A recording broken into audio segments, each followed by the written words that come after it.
एक समय की बात है, अमरपुर नामक नगर में एक धनवान व्यवसायी रहता था। उसका व्यापार बहुत दूर तक फैला हुआ था। यहाँ के सभी नगरवासी उसका बहुत आदर करते थे।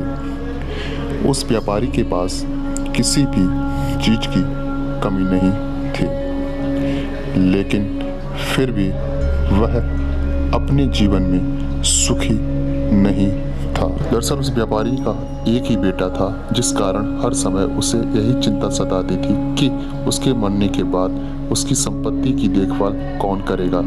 वह व्यापारी बेटे की चाहत में हर सोमवार को बाबा भोलेनाथ की पूजा करता और शाम ढलते ही मंदिर जाकर शंकर भगवान के सामने दीप जलाता था। एक दिन माँ पार्वती उसकी श्रद्धा भक्ति से खुश हो गई। उन्होंने बाबा भोलेनाथ से उस व्यवसायी की इच्छा पूरी करने के लिए प्रार्थना की। इस पर भगवान शिव ने कहा, इस दुनिया में हर किसी को उसके कार्य के आधार पर फल मिलता है। भगवान शंकर के समझाने पर भी पार्वती जी नहीं मानी।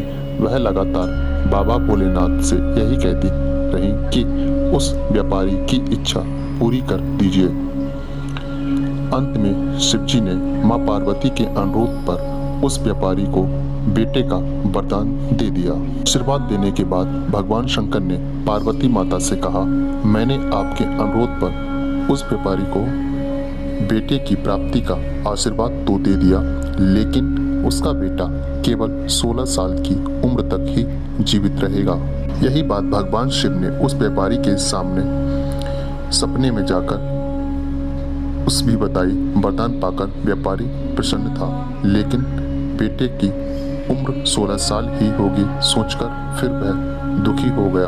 वह पहले की तरह फिर से हर सोमवार को भगवान शंकर की पूजा करने लगा। महीने बीतने के बाद उसके घर में एक बच्चे ने जन्म लिया जो बहुत ही सुंदर था।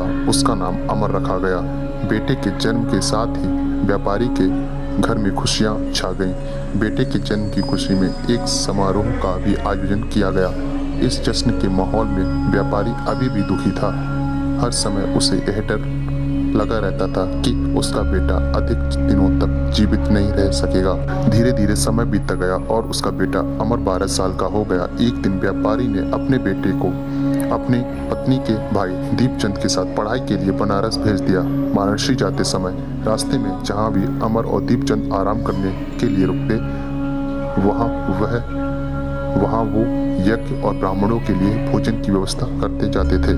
और दीपचंद एक नगर पहुंचा। यहाँ नगर के महाराजा की बेटी चंद्रिका की शादी थी, जिसके लिए पूरे नगर को दुल्हन की तरह सजाया गया था। ठीक उसी समय बारात भी आ गई। इस समय लड़के का पिता परेशान था, क्योंकि उसके बेटे की एक आंख खराब थी। उन्हें डर था कि अगर लड़की वालों को यह बात पता चल गई तो वह शादी तोड़ देंगे। लड़के के पिता के मन में तुरंत यह ख्याल आया, क्यों ना अमर को ही दूल्हा बनाकर शादी के मंडप में बैठा दिया जाए। एक बार जब उसका विवाह राजकुमारी से हो जाएगा तो फिर उसके बाद उसे कुछ पैसे देकर वहां से विदा कर देंगे। फिर राजकुमारी और अपने बेटे को अपने घर ले आएंगे। लड़के के पिता ने बिना देरी किए दीपचंद से इस बारे में बात की और धन का प्रस्ताव रखा। दीपचंद ने पैसों के लालच में आकर तुरंत हाँ बोल दिया और अमन को दूल्हा बनाकर मंडप में बैठा दिया।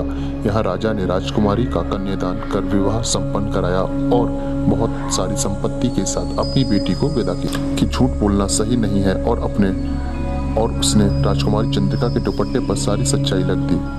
अमर ने लिखा, प्रिय राजकुमारी चंद्रिका, तुम्हारे साथ छल हुआ है। तुम्हारा विवाह मेरे साथ कराया गया। मैं एक व्यापारी का पुत्र हूँ और फिलहाल पढ़ाई के लिए वाराणसी जा रहा हूँ। तुम्हारी शादी जिससे तय हुई थी उसकी एक आंख खराब। उस लड़के के साथ जाने से इनकार कर दिया और अपने पिता के साथ ही रहने लगी। इधर अमर वाराणसी के गुरुकुल में पहुंचकर पढ़ाई करने लगा। धीरे धीरे समय बीतता गया और अमर 16 साल का हो गया। इस दौरान उसने एक महायज्ञ का आयोजन किया।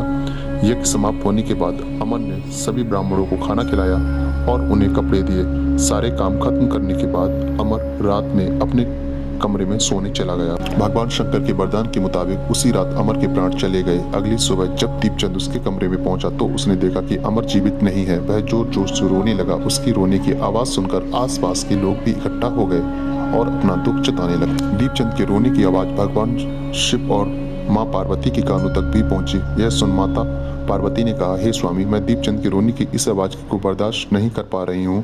कृपा करके इसके दुख को दूर करो। पार्वती जी की बात सुनकर बाबा भोलेनाथ अमर के पास पहुंचे।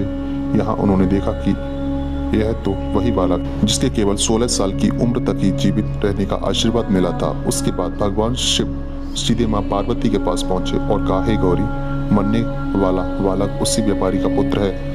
इसने अपनी उम्र पूरी कर ली। उन्होंने कहा, स्वामी, आप कृपा करके इस बालक को दोबारा जीवित कर दें। इसे मृत देख उसके माता पिता भी अपने प्राण त्याग देंगे। माता पार्वती ने बाबा भोलेनाथ को याद दिलाया कि अमर के पिता उसके सबसे बड़े भक्त हैं। कई सालों से वह हर सोमवार को उसकी पूजा करते आ रहे हैं। माँ गौरी के अनुरोध पर भगवान शंकर ने अमर को जीवित होने का आशीर्वाद दिया और अमर दोबारा जिंदा हो गया। कुछ समय बाद जब अमर की पढ़ाई पूरी हो गई तो वह अपने मामा दीपचंद के साथ वापस अपने गांव चला गया। चलते चलते दोनों उसी नगरी में जा पहुंचे जहां राजकुमारी चंद्रिका से उसका विवाह हुआ था। यहाँ पहुंचकर अमर ने एक महायज्ञ किया। तभी पास से गुजर रहे कुछ लोग महाराज ने महायज्ञ देखा। महाराज ने एक ही पल में अमर को पहचान लिया और महायज्ञ को समाप्त होते ही वह अमर और दीपचंद को अपने साथ ले गए। कुछ दिनों तक उन्होंने अमर और दीपचंद को अपने महल में ही रखा। उसके बाद महाराज ने संपत्ति और कपड़े देकर राजकुमारी को अमर के साथ भेज दिया। महाराज ने रास्ते में उनकी रक्षा के लिए कुछ सैनिक भी भेज दिए। व्यापारी को जैसे पता चला कि उसका बेटा 16 साल की उम्र के बाद फिर जीवित है तो वह बहुत खुश हुआ। दरअसल व्यापारी और उसकी पत्नी दोनों ने खुद को एक कमरे में बंद कर लिया था। वह बिना कुछ खाए पिए अपने बेटे का इंतजार कर रहे थे। दोनों ने यह प्रण लिया कि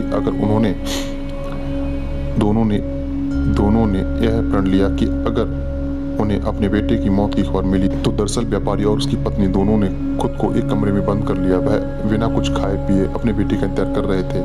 दोनों ने यह प्रण लिया कि अगर उन्हें अपने बेटे की मौत की खबर मिली तो वह अपनी जान दे दें। दूत की बात सुनकर व्यापारी और उसकी पत्नी नगर के अन्य लोगों के साथ अपने बेटे के स्वागत के लिए नगर के गेट के पास पहुंचे। यहाँ उसे पता चला कि उसके बेटे की शादी एक राजकुमारी से हुई है। वह दोनों साथ में आए हैं तो उनकी खुशी दुगनी हो गई। बेटे और अपनी बहू का स्वागत उन्होंने काफी धूमधाम से किया। भोलेनाथ व्यापारी के सपने में आए और कहा, मैं तुम्हारी भक्ति से खुश हूँ। हर सोमवार को तुम मेरी पूजा करते हो, इसलिए मैंने तुम्हारे बेटे को लंबी उम्र का वरदान दिया है। भगवान शिव की यह बातें सुनने के बाद व्यापारी बहुत खुश हुआ। बेटा का जीवन वापस मिलने के बाद भी व्यापारी हर सोमवार को भगवान शिव की आराधना करता रहा। इससे शिव पार्वती दोनों की कृपा है व्यापारी के घर में बनी रहे।